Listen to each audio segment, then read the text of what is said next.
Today we're going to continue learning how to factor polynomials. In our last video, we learned how to factor out a greatest common factor. Let's take a look at that again. Remember, your greatest common factor, your GCF, is the factor that your numbers have in common, as well as the greatest amount of variables they each share. So for this example, our greatest common factor is 2x, and the remainder, when we divide everything by 2x, we'll get x plus 2. Always go back and verify. Verify would be taking your answer, your greatest common factor, and your remaining factor, and doing some distribution to see what you get back. And you should get back what you started with. Today we're going to take a look at type 2 factoring. This is recognizing binomials squared. In our previous unit, we looked at a binomial times itself, with the only difference being one has the plus, one has the minus sign. And we came up with a ruler pattern where we can square the first term and square the second term, but have a subtraction sign in between. And you can verify this by doing FOIL or double distribution. A times A is A squared. A times negative B is negative AB. B times A is a positive AB. B times negative B is going to be negative B squared. Our middle two terms cancel out, leaving you with A squared minus B squared. We can apply that to our next couple of examples. If you know the rule, then you just have to square the first term, square the last term, and put a subtraction sign in between. 2x times 2x is 4x squared. 5 times 5 is 25. We put a subtraction sign in between. If you know that rule, then you can go backwards. What factors produce x squared minus 16?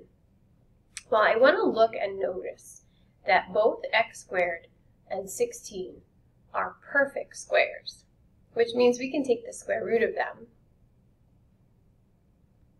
And we're going to start by building two sets of parentheses. The square root of x is, the square root of x squared is x. So I'm going to put that in the front. The square root of 16 is 4. I'm going to put that in the back.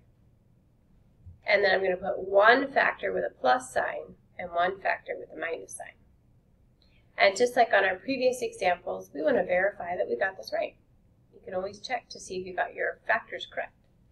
In order to verify, we do that double distribution. We do x times x, which is x squared. X times negative 4 is negative 4x. 4 times x is a positive 4x.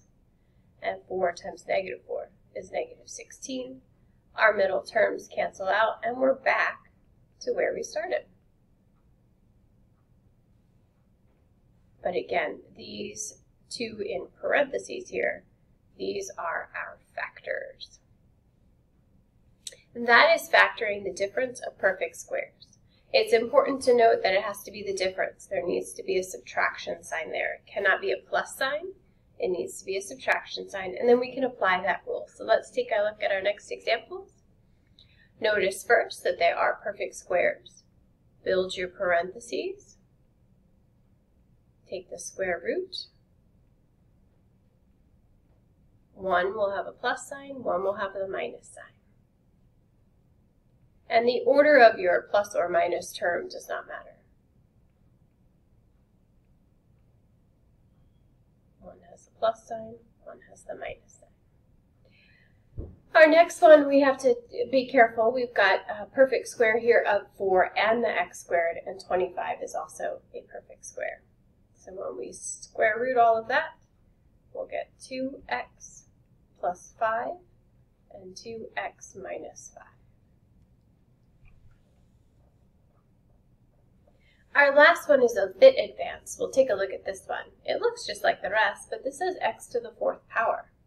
Well, we can go ahead and take the square root of that. We'll get x squared.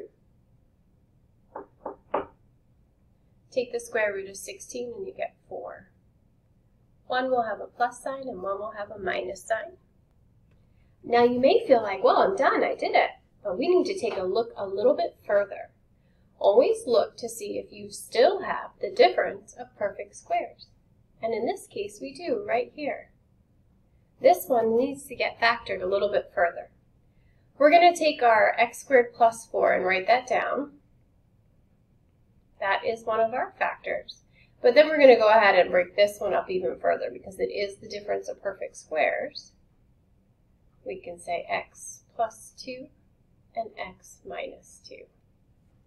Again, we couldn't factor this one any further because it's not the difference of perfect squares. We can put type 1 and type 2 factoring together. The first step in all factoring is to remember that you can pull out a GCF or look for one and see if you can. So we're going to do that first. We also want to make sure our polynomial is written in decreasing order. So this is written in decreasing order, and I think we do have a GCF of 3. Divide everything by 3 and write down what you have, x squared minus 9. Look into those parentheses and see if you can factor it further. And we do have the difference of perfect squares. We're going to bring this GCF along for the ride. That's going to be part of our answer. We don't want to ignore that or forget to write it down. But when we take the square root of x squared, we get x. The square root of 9 is 3. One term with the plus sign, one with the minus sign. You try B and C. Take a look at your answers. Whenever you have a binomial, you always want to think about, okay, could this be the difference of perfect squares? And if so, you know where to go.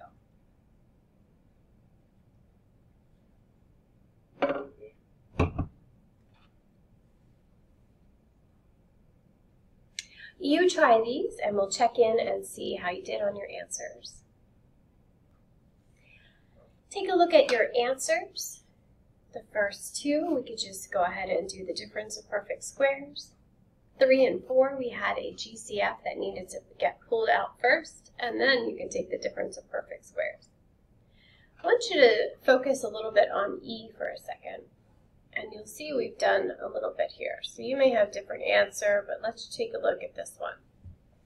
I did these arrows above it because I switched the order.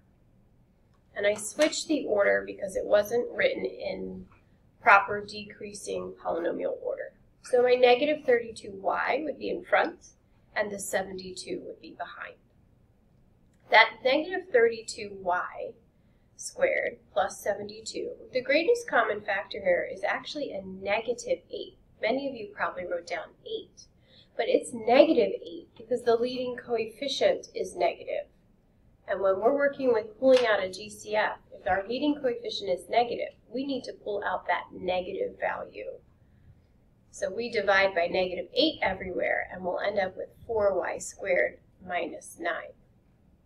From there, that is the difference of perfect squares. So we take the square root, and we'll get negative 8, parentheses 2y plus 3, and 2y minus 3. Letter F, our GCF was 12. Leaving us with the difference of perfect squares. Remember that when you divide by 12 here, and your negative 12y there, dividing by 12 will give you 1y squared, and 1 is a perfect square. Its square root is 1. And that is working with the difference of perfect squares, factoring, but also factoring out our greatest common factor, and then completing the difference of perfect squares. Check in for our next video on working with trinomials.